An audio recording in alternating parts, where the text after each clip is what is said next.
नमस्कार। Knowing Hinduism channel में आपका बहुत बहुत स्वागत है। हमको पूरा विश्वास है कि आपने अभी तक महात्म और स्कंद एक सुन लिया होगा। अगर नहीं सुना है तो इसको जरूर सुन लीजिए, क्योंकि नोइंग हिंदुइज्म ही एक ऐसा चैनल है जिसमें कि हम भागवत कथा का क्विक वर्जन ला रहे हैं उन लोगों के लिए जो कि अपनी जिंदगी में बहुत बिजी हैं, लेकिन वो भागवत से जुड़ा रहना चाहते हैं। अगर आप इसको पहली बार सुन रहे हैं तो महात्म और स्कंद एक सुनना ना भूलिएगा। चलिए अब हम लोग सुनते हैं आगे की कथा। पिछले स्कंद में हमने जाना था कि सुखदेव जी परीक्षित के महल में अतिथि रूप से पधारे हैं। तब परीक्षित जी ने उनसे कहा था कि यह श्री कृष्ण जी की कृपा ही है मुझ पे कि आप जैसा परम सिद्ध पुरुष पधारा है, और वो भी तब जबकि मेरी मृत्यु एकदम नजदीक है। परीक्षित जी ने श्री सुखदेव जी से और आगे पूछा कि पुरुष जब मरणासन में है तो आप ये बताइए कि उसे क्या करना चाहिए। साथ ही यह भी बताइए कि उसको किसका श्रवण करना चाहिए। क्या कोई जप करना चाहिए या फिर किसी का स्मरण करना चाहिए, कोई भजन करना चाहिए या फिर कुछ त्याग देना चाहिए। जब परीक्षित जी ने इतनी मधुर वाणी से यह प्रश्न किए, तब भगवान सुखदेव जी उसका उत्तर देने लगे। उन्होंने कहा, राजन, तुमने ये जो प्रश्न पूछा है यह लोकहित के लिए है, और ये तुम्हारा प्रश्न सुनकर मैं बहुत ही आनंदित हुआ हूँ। तो सुनो, जो गृहस्थ घर के काम धंधों में उलझे रहते हैं और अपने स्वरूप को नहीं जानते, उनकी सारी उम्र रात सोने और दिन में कुटुंबियों के भरण पोषण में कट जाती है।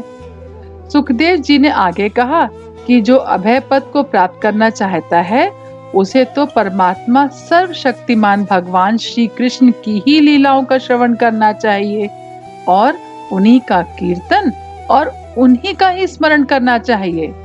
मनुष्य जन्म का यही तो लाभ है कि चाहे जैसे हो, ज्ञान से, भक्ति से अथवा अपने धर्म की निष्ठा से जीवन को ऐसा बना लेना चाहिए कि मृत्यु के समय भगवान की स्मृति अवश्य बनी रहे।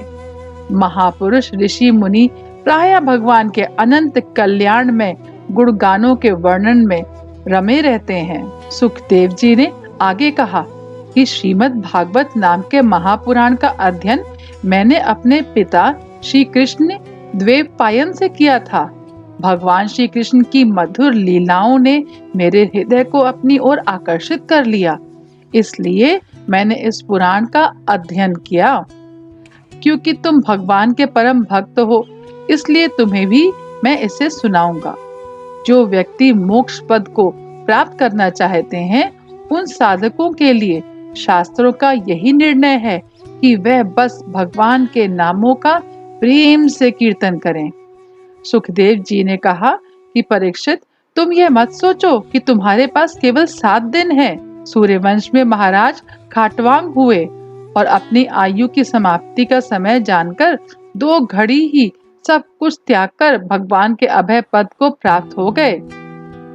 सुखदेव जी ने कहा, परीक्षित, मृत्यु का समय आने पर मनुष्य को घबराना नहीं चाहिए, बल्कि वैराग्य के शस्त्र से शरीर और उससे संबंध रखने वालों के प्रति ममता को काट डालना चाहिए। उस समय घर से निकलकर पवित्र तीर्थ के जल में स्नान करना चाहिए और एकांत स्थान में आसन लगाकर परम पवित्र ओम का मन ही मन जाप करना चाहिए और भगवान का ध्यान करना चाहिए। बुद्धि की सहायता से इंद्रियों को उनकी विषयों से हटा देना चाहिए। चंचल मन को भगवान के मंगलमय रूप में लगा देना चाहिए। भगवान के एक एक अंग का ध्यान करते मन को इतना तल्लीन कर देना चाहिए कि फिर किसी विषय की चिंता ही ना रहे। श्री सुखदेव जी ने आगे कहा कि आसन, श्वास, आसक्ति और इंद्रियों पर विजय प्राप्त करके फिर बुद्धि द्वारा मन को भगवान के स्थूल रूप में लगाना चाहिए। जल, अग्नि, वायु, आकाश, पाताल, भूतल, सरोवर, स्वर्गलोक, जनलोक, अंतरिक्ष आदि सब कुछ, यह सब ब्रह्मांड शरीर में है जो विराट पुरुष भगवान है। सुखदेव जी ने परीक्षित से कहा कि भगवान के स्थूल शरीर के यही विभिन्न अंग हैं जो मैंने तुम्हें बताया है, और इसी प्रकार संपूर्ण ब्रह्मांड भगवान का ही रूप है। इसलिए सर्वत्र भगवान का ही दर्शन करें। संसारिक पदार्थों के लिए अधिक परिश्रम ना करें, क्योंकि यह सब व्यक्ति के पतन हेतु है। परीक्षित को सुखदेव जी ने आगे कहा कि जब जमीन पर सोने का काम चल जाता है तो फिर पलंग के लिए प्रयास करने की आवश्यकता क्या है? भुजाओं के होते हुए तकिए की क्या आवश्यकता है? अंजलि के होते हुए बहुत से पात्र एकत्र करने की क्या आवश्यकता है? और अगर वृक्ष की छाल पहनकर भी जीवन धारण किया जा सकता है तो फिर वस्त्र की क्या आवश्यकता है? संसार के पदार्थ प्रारंभ वर्ष बिना परिश्रम के यूं ही मिल जाएं, तब उनके उपार्जन के लिए परिश्रम व्यर्थ है। उसके बजाय हमें भगवान में मन लगाना चाहिए। भूख लगने पर वृक्ष हमें फल फूल दे ही देगा। जल के लिए नदियां हैं ही, रहने के लिए गुफाएं हैं। इस प्रकार विरक्त हो जाने पर अपने हृदय में नित्य विराजमान भगवान का ही भजन करना चाहिए, क्योंकि भजन से ही जन्म मृत्यु के चक्कर में डालने वाले अज्ञान का नाश होता है। सुखदेव जी कहते हैं कि कुछ साधक भगवान के स्वरूप को अपने हृदय में ध्यान करते हैं। उनकी सुंदर भुजाओं में शंख, चक्र, गदा, पद्म का ध्यान करते हैं। भगवान के अंग अंग का ध्यान करते हैं।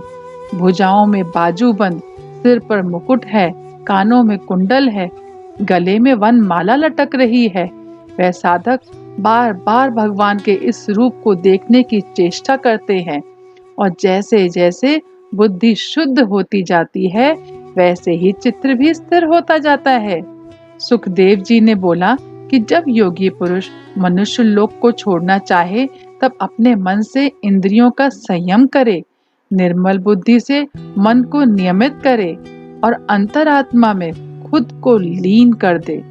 अंतरात्मा को परमात्मा में लीन करे, फिर उसके लिए कोई कर्तव्य शेष नहीं रह जाता। ज्ञान दृष्टि के बल से जिसके चित्त की वासना नष्ट हो गई, उस योगी को अपने शरीर का त्याग कर देना चाहिए।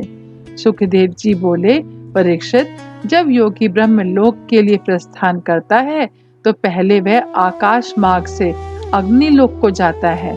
वहां उसके बचे कुछ मल भी जल जाते हैं। इसके बाद वहां से ऊपर भगवान श्री हरि के शिशुमार नामक चक्र पर पहुंचता है। यह शिशुमार चक्र विश्व ब्रह्मांड के भ्रमण का केंद्र है। फिर जब प्रलय का समय आता है तब नीचे के लोगों को शेषनाग के मुख से निकली हुई आग में भस्म होते देख वह ब्रह्मलोक में चला जाता है। उसे ब्रह्मलोक में ना शोक है, ना दुख है, ना बुढ़ापा है, ना मृत्यु है। फिर वह साधक अज्ञानी पृथ्वीवासियों को संसार के काम धंधों में फंसा हुआ देखता है तो उन पर कृपा करने के लिए पृथ्वी में जन्म लेता है और संसारिक प्राणियों का कल्याण कर स्वयं भी फिर भगवान को प्राप्त कर लेता है।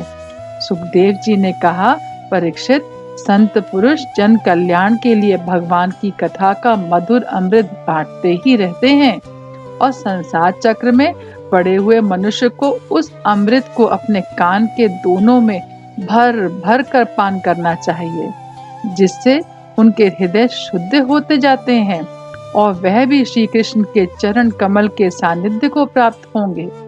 सुखदेव जी ने परीक्षित से कहा कि तुमने मुझे पूछा था कि मरते समय बुद्धिमान मनुष्य को क्या करना चाहिए, तो उसका उत्तर मैंने दे दिया है कि मनुष्य का सबसे बड़ा हित इसी में है कि वह भगवान के प्रेमी भक्तों का संग करे और भगवान में अविचल प्रेम प्राप्त करे।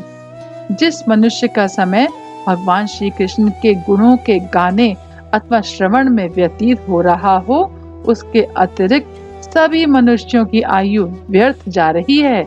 यह भगवान सूर्य प्रतिदिन अपने उदय और अस्त से उनकी आयु छीनते जा रहे हैं। जो मनुष्य श्री कृष्ण की कथा नहीं सुनते, उनके कान बिल के समान हैं।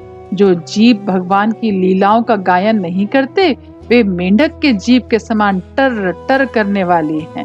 और जो सिर कभी भगवान के चरणों में नहीं झुकते, वह सिर बस बोझ मात्र ही हैं। जो आंखें भगवान की मूर्ति, तीर्थ और नदी आदि का दर्शन नहीं करती, वह बस मोरों की पंख में बने हुए आंखों के चिन्ह के समान है। आखिर में यही कहा जा सकता है कि वह हृदय नहीं लोहा है, जो भगवान के मंगलमय नामों का श्रवण कीर्तन करने पर भी पिघलकर उन्हीं की ओर बह नहीं जाता। तो आपको यह भागवत कथा पाठ स्कंद 2 कैसा लगा? अगर आपको पसंद आया हो तो सब्सक्राइब बटन दबाना बिल्कुल मत भूलिएगा और आगे इसी तरीके से नोइंग हिंदुइज्म से जुड़े रहिए। धन्यवाद।